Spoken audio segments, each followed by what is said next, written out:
Thanks a lot. Well, first of all, I want to thank the organizers for giving us the chance to talk about an issue that normally finds space only like in boring conferences and empty places.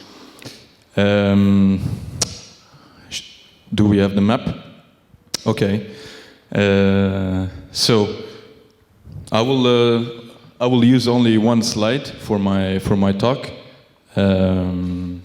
which actually contains all the story somehow. Okay, I will start. So first of all, I think we should try to make an effort to start this talk, which is trying to put ourselves in the shoes of someone who's forced to leave his country because of a war, because of persecution.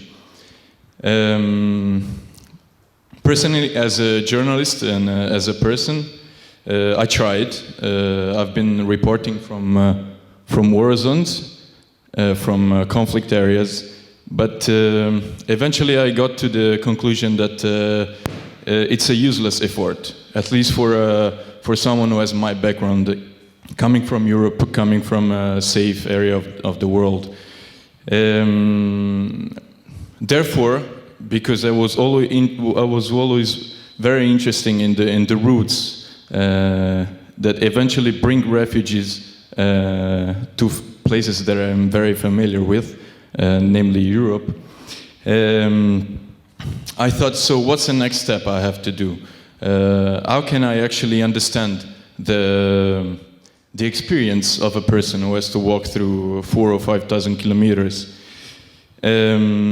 And this is the trick, I think. Let's think about a person who, the very moment he's jumping a fence or swimming through a river or, I don't know, getting a boat to leave his country. So crossing international borders and finding himself in another country. Most probably he's just thinking about saving his life and the life of others. But the next thought for this person will be, what is my destination in this very moment? Most probably we are all familiar now with the concept of a refugee, especially here in Turkey because of the Syrian case. So we know that a refugee is a person who is forced to leave his country. So eventually he never planned to, before this experience, he never planned a journey. So most probably once he's outside of his country, he will be just collecting information in a buffer zone. Normally we know states like, for example, Turkey prepare areas with refugee camps like where people can survive at least for a while. But a lot of people eventually decide that there is no way back, that they will never go back home and that they have to find a new destination. Now I will not inquire the moment people decide what is their destination, but we know for a number of reasons that most of them will want to go to Europe, at least from this region, and especially Northern Europe or Germany or France. So it means that there is a big piece of land, a big strip of land, which is only a transit land. And that is the concept that I want to bring about, which is that refugees perceive geography in a totally different way than we are used to. The reason is that, let's talk about, for example, Afghan refugees. I personally walked on this path in 2009. And actually it took a couple of months. I met a group of people who were actually ready to move, and some of them actually made it all the way to Italy, and now they live in Northern Europe, in Sweden. For them, actually, there was no big difference between all the countries that they had to transit. Iran, Turkey, Greece, or Italy were just like a big strip of land that you need to cross somehow. And that definitely connects with me and my own experience, because eventually Italy is for them not very different from Iran or Turkey. Now, the journey is very dangerous. sometimes is more dangerous than the war that they leave behind. And why is it? This is because transit is illegal. Countries cannot stand the idea of people passing by just randomly, and they are obsessed, they've always been obsessed with counting people, with controlling borders, with deciding what the people on their land should be doing. So eventually, if we think about this area, there is Afghanistan, there is a war from 1979, probably the war that produced the highest number of refugees in the history of this world, because it's more than 5 million. And then we have here, sorry, it's not evidence, but there is Iraq from 2003, between 2 and 3 million people left the country. And then there is Syria now, one of the most violent conflicts, at least in this new century, which already produced a couple of million refugees. Now, interestingly, we are in Turkey, and Turkey is the country that collects all this flux of people, and it's the first actual transit country that I explored. From Turkey, the journey continues to Greece, and then to Italy, and then further. But what is interesting about this region, again, is that these countries only perceive refugees as something that has to be controlled. So it means, first of all, stopping them.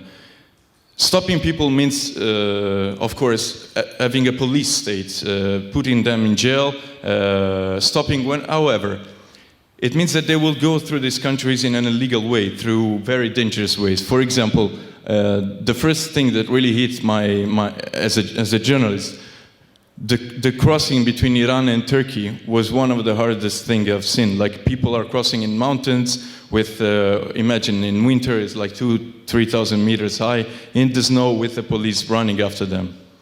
Then, if we move from Turkey to Greece, there are two ways. There is near Edirne, there is a river, you might have heard about it, the Evros River. People will be swimming or crossing it just using, improvised boats. Or the other way is through the Aegean Sea, which means leaving from Izmir and buying a seat in one of the Zodiac boats, like rubber boats, that we hear a lot of times about, because it's a very dangerous trip. And then from Greece to Italy, again, people will have to smuggle themselves into, most of the times, into ferries that are the same ferries that will bring tourists from one side to another of the Adriatic Sea. Eventually, transiting is something that happens in countries which are not at war. These countries are completely stable, and they haven't been experiencing war for a lot of decades. But for refugees, in their perception, this is just a place that you have to try to survive while crossing it. And there is a lot of them. Now it's been 5 years I've been exploring and studying this journey. A lot of people didn't make it. Some of them are just lost on the way. Some of them even became crazy, because sometimes you're pushed back a number of times, 10, 15 times. You're always sent back. And some of them actually drowned in the water or were killed by police. Imagine there is a cemetery in the border area between Greece and Turkey, where people are just buried after they are picked up from the river, from the Evros River.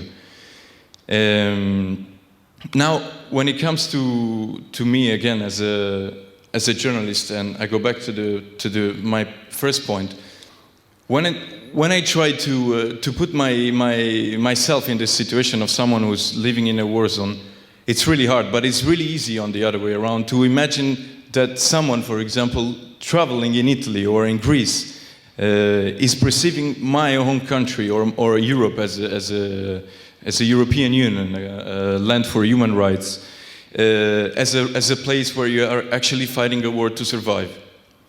So eventually, this is what drew my imagination from the beginning, that war is not the only conflict that is killing people and refugees. Transit is killing, and as much. at least symbolically for me. Thanks.